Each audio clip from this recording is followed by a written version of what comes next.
Welcome back, everyone, to the 2 Plus podcast. I'm Paddy, and today I'm going to run through what I think the new changes to the match play from the match play guide and the FAQ and errata have done to Orcs and Goblins. I think Orcs and Goblins were already in a pretty good spot in the old world. I think they had a lot of strong units. They had there was probably two competitive lists with Nomatic War and Grand Army that were performing really well in the tournament scene. They weren't along the likes of Mortuary Cult or Chaos Dragon lists, but they were definitely playable and competitive and had a pretty good showing, I think, in the first 18 months of the old world. Orcs and Goblins are a quintessential Warhammer army. They have a very diverse roster, and I think the floor of some of those units that probably weren't seeing a lot of play has been lifted, and I think the armies you're going to come up against now are going to be a lot more varied, and you'll see a lot more different units and play styles.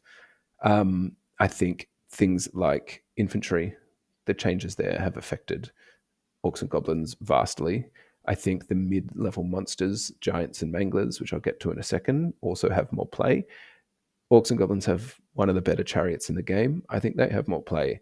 I think Orcs and Goblins magic was already good, and now I think it's even better. So without further ado, let's get stuck in. Become a member and support the channel. Old World Tactics, Battle Reports, the 2 Plus podcast. So kicking it off with the casters, I think Orc casters are now the best casters in the roster. I think Goblins were the way to go normally for Itchy Nuisance. I think that's still a big spell, no doubt about it. But I think Orcs have a greater role to play in casting magic in this army.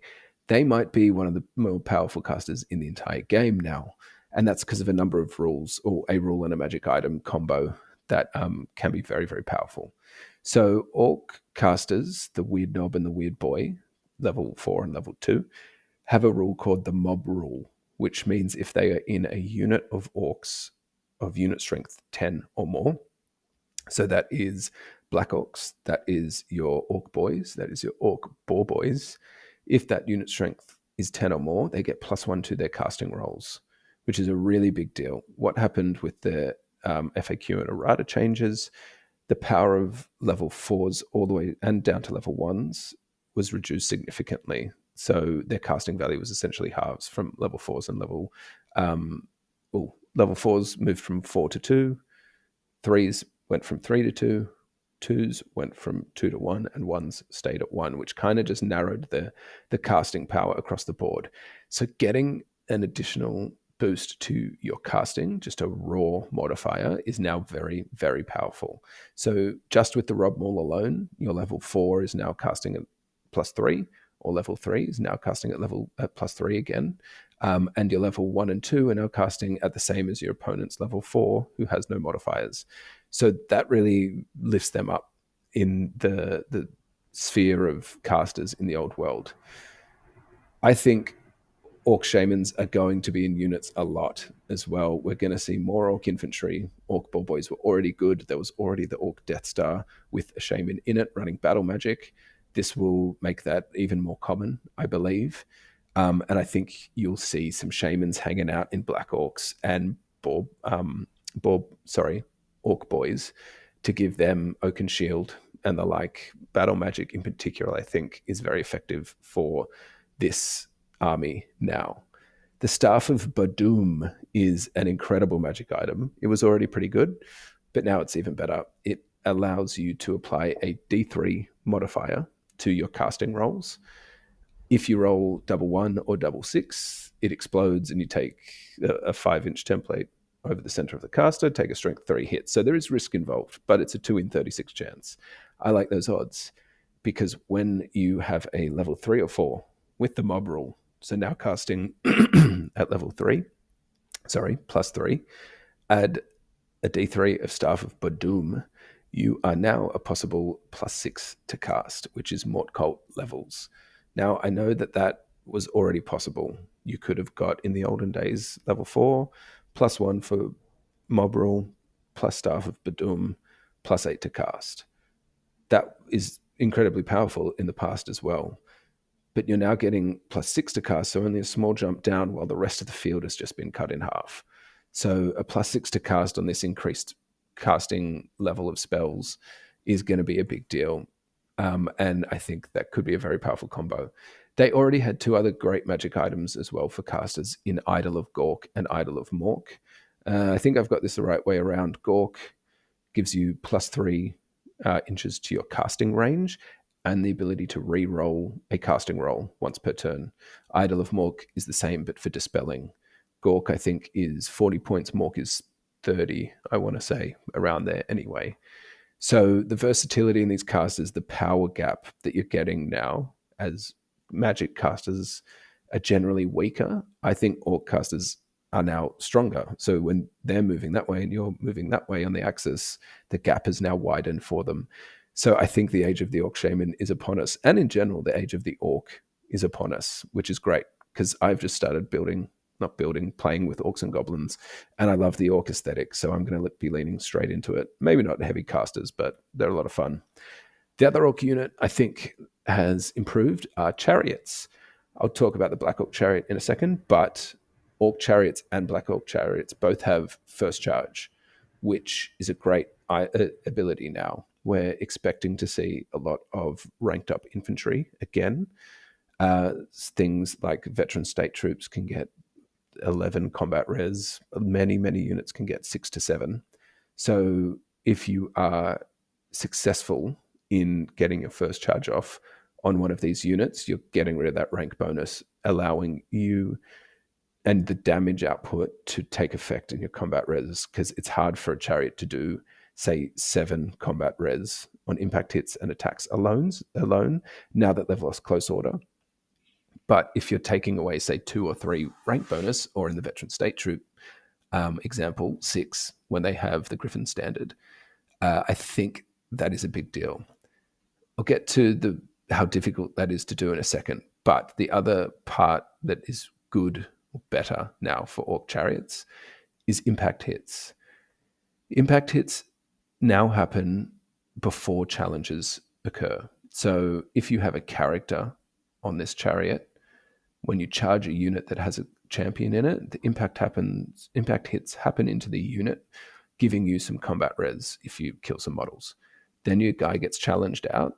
He fights that separately, but because the initiative step has now changed in the errata, so now when a unit or a model dies in a challenge, the fight stops at that initiative step. So it allows you to get some combat res outside of potentially 2 to 3 combat res max out of that. So the versatility of chariots now with first charge and impact hits is great. I think we're expecting to see more infantry, as I mentioned before. That allows more stationary, immobile's rough, slow units, which are juicy charge targets. You'd expect people's armies are looking a bit more like an actual army, less skirmish focused, more blocks, more static units. That plays perfectly into the chariots strategy. But it is a difficult strategy to play. So first charge, as per the name, you only get one of them. So when you're getting baited out by chaff and you waste a charge on a Great Eagle, for example, that first charge ability is gone for the rest of the game. So it's very difficult to pull it off. But when it comes off, the payoff is really big, I believe. The other downfall of orc chariots is impetuous. So it may not even be up to you, and you waste your first charge on something. That is a downfall, but it's also a fun part of being an orc. So everyone who plays this army, I think, would just take that in their stride anyway. But we'll get to Black Orc chariots in a second because I think they're better. The other one is a bit more broad. Nomatic War, the Army of Infamy, I think has gotten better in 1.5. I think it was already in a good spot. There was a competitive build, as I mentioned, with the Ball Boy Death Star, which was doing well in tournaments towards the end of pre-1.5. Big brick of Ball Boys, glowy green amulet, a shaman in there, a Black Orc war boss in there, the thinking orcs had to stop impetuous. So there was play already with Nomatic War. Ball boys in general are very good. Ambushing wolf riders, which I'll get to in a second, I think are very good. But what really sets this army up for success, I think, is with the role of objectives on the battlefield. People are going to have to show some aggression. It's going to be harder, I think, unless you're among the best gun lines. I think City of Nuln can play a more defensive style in this setting a bit better because their firepower is so strong. But I don't think a lot of armies have that level anymore without poison shooting. So aggression is going to be rewarded, I think, in this game. And this Army of Infamy does it as good as anyone that doesn't have a dragon. So the setting itself has improved the standing of Nomatic War, I believe. There's two other parts that I think are really interesting with it mainly, and that is you can take Boar Boys in core. If you take a Orc War Boss as your general, you can take one unit of Boar Boys in core, which means they can score objectives. I think they'll be really good to push units off objectives, but now in this Army of Infamy, they can sit there and capture it and earn points back that way. Really, you're going to want these guys in combat anyway, but if it comes to it, you can sit them on an objective. They have countercharge. So if your opponent has a cavalry heavy list, then they charge you, you countercharge, you are probably fighting at the same initiative. If not, they're pretty tough and can generally fight back as well. So Boar Boys, another already good unit, I think in core makes them very, very, very, very, very good. Another part of Nomatic War that I really like, and a lot of people are going to disagree with me here, I'm a fan of ambushing wolf riders. I think certain units already played really well with ambush. I think a little bit of course, you need to roll to get them on the board, but if you can bring a bit of fast-moving cavalry and ambush into your opponent's backlines on turn 3, I think what that can do to a game state is monumental.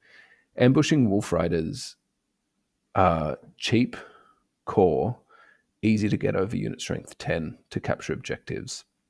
You can have a bit of fun with them, make them a bit of a Death Star, put 15 in there with Horde and Red Raggedy Flag, even a BSB if you wanted to, just to give it some huge static combat res. But what's going to happen, I think, in this new edition is there's going to be a lot of moving around the battlefield to capture objectives, which allows more space in advantageous positions for you. So as the battlefield disperses, there's more opportunities for ambushes to take effect. Wolf Riders have reserve move, movement 9. So they come on, they get to move. If you have short bows, you get to shoot before that. And then the next turn, you get to charge. So you can bring them on, move them into a position that sets them up for a charge the next turn, or protects them while getting them closer to an objective, or reserve move them onto an objective. So you can go from having one objective and your opponent thinking, he's never going to get this one over here, and you successfully roll the ambush roll, and bang, they're on, bang, they're within the range to capture the objective. All of a sudden you're capturing 2, which makes them freak out and have to make decisions. So I think there's a lot of play in Wolf Riders. Ambushing is a nice little piece to it. They don't have to be ambushing either. I think there's still value in 5 skirmishing Wolf Riders to just nip around the battlefield, hopefully not roll your 6 up impetuous. But if you do, so be it. It's like 70 points or 80 points. The other part of the Nomatic War I really like is the Black Orc Chariots. So Black Orc Chariots have the option to take a standard for 10 points, I think it is. Chariots lost their close order bonus. So originally you were running around with the standard bearer bringing 2, or standard bringing 2 static combat res with your Black Orc Chariot. That was really good, I thought. But now that chariots, monsters, even cavalry are going to struggle to get that unit strength 10 the whole game. So if you're bringing a standard on a chariot, that kind of levels the playing field for them a bit. They have first charge. They also have good guys on top who have great weapons. So their offensive power is quite strong. But the standard bearer, I think, makes a bit of a difference. First charge I already spoke about. and I don't need to go into that any more detail. But I would say Black Orcs are arguably the best chariot in the game. Like you can pull me up on that, but I don't think any chariot is game breaking. But I think Black Orc chariots are right up there near the top, and I think they're useful still. The next one are Night Goblins, who were already good, to no surprise to anyone. They were in almost every competitive list, probably 3 units of 30, so you can bring 9 fanatics. That was their play. You'd hope you didn't get terror bombed because you'd just flee on your leadership 6. But they also had the ability in the previous setting to have massed poison shooting with short bows and TMP. That's all gone, which is a nerf. And they are no longer able to release the fanatics in marching column or when they're fleeing. I don't think anyone was doing that in real life. If you were, that's up to you. But I don't think that was a common occurrence.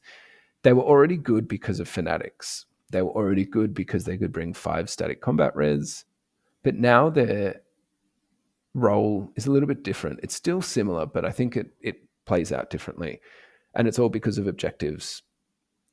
They have parry now, which gives them a 4-up save when they use a hand weapon. Thrusting spears weren't worth it anyway. Your weapon skill 2, strength 3, you might get a wound through on something. But now you have a 4+ save. You also have netters, which people are going to laugh at this one, but I think netters are actually not bad. 25 points on a d6. When you roll it 2+, your opponent is -1 strength for the combat phase. On a 1, you are -1 strength. So A, it's hilariously fun. B, when you net yourself, you probably weren't doing any damage anyway, or you were already wounding on 6s, so it doesn't matter generally. And then the actual benefit of it, there's a lot of strength 5 around. Strength 6, this doesn't matter because they're still wounding you on 2s. But strength 5 goes from wounding you on 2s to wounding you on 3s. Strength 4 goes from wounding you on 3s to wounding you on 4s. So you combo that with parry now, and all of a sudden they have a bit more staying power. Their leadership is always going to be their issue, but they do have Warband, which helps. So I now see these guys as a great defensive piece. You put them on an objective, you sit there, someone has to come and push you off an objective. If you have someone coming at you, you know when you can release the fanatics, it plays into that. And now they have a bit more staying power where they might hang around for a bit longer and might be harder to kill while your Black Orc chariots, not Black Orc, your chariots, your ball boys surround them and get a bit of flank ability into the combat.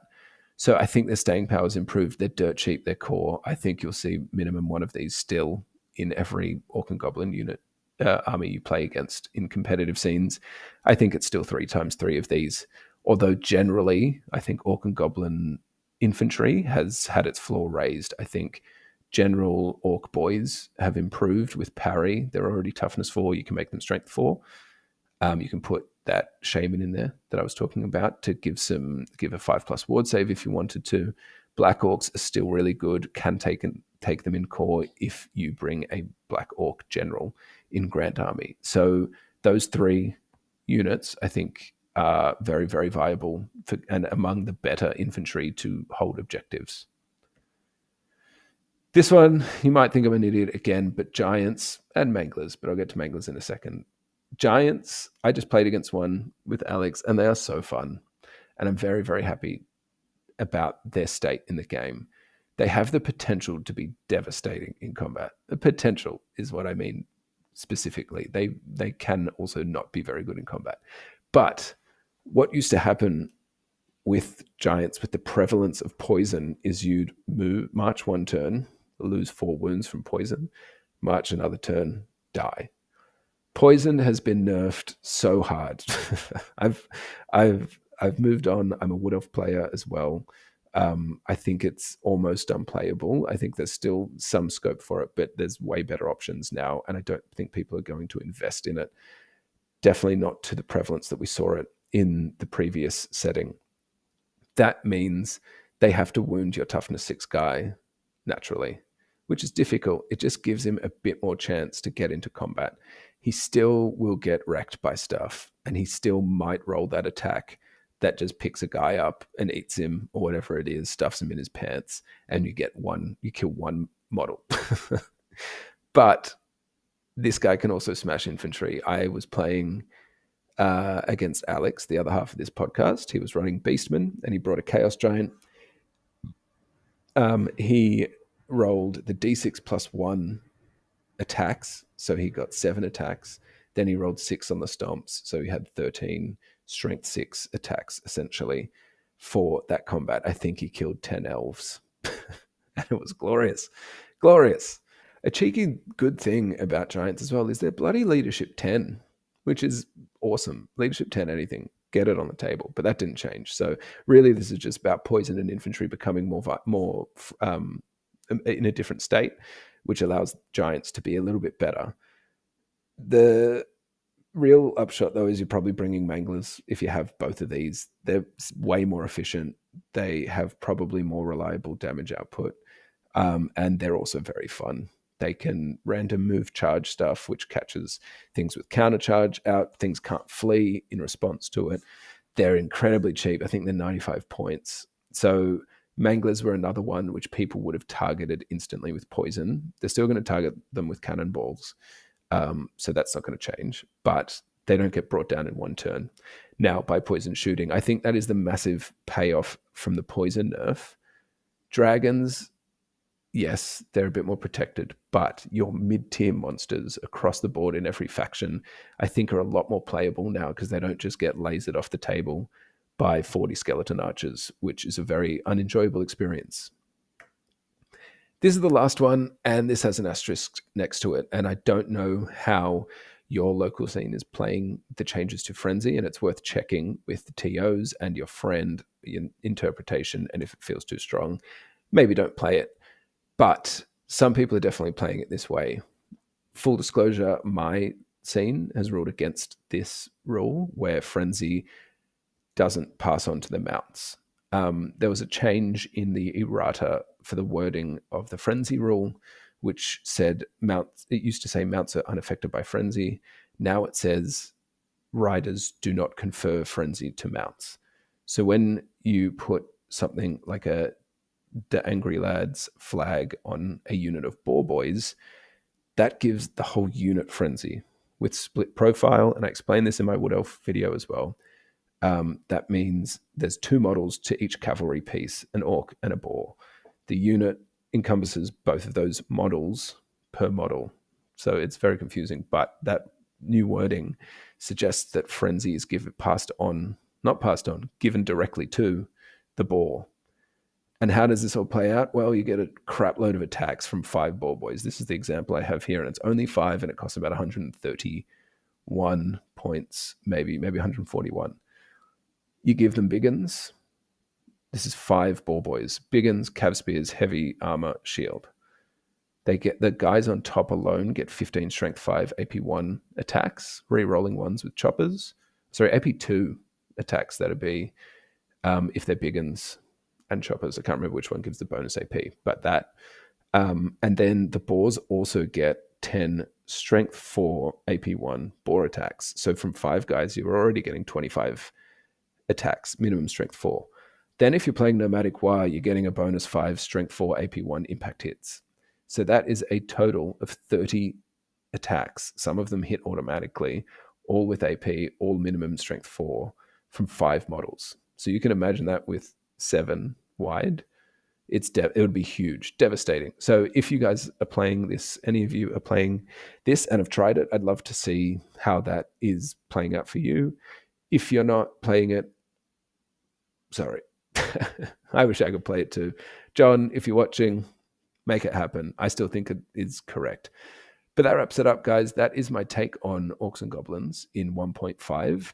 I am by no means a high-level Orc and Goblin master. I have a pretty good grasp of them and Warhammer in general, and these are the standouts for me.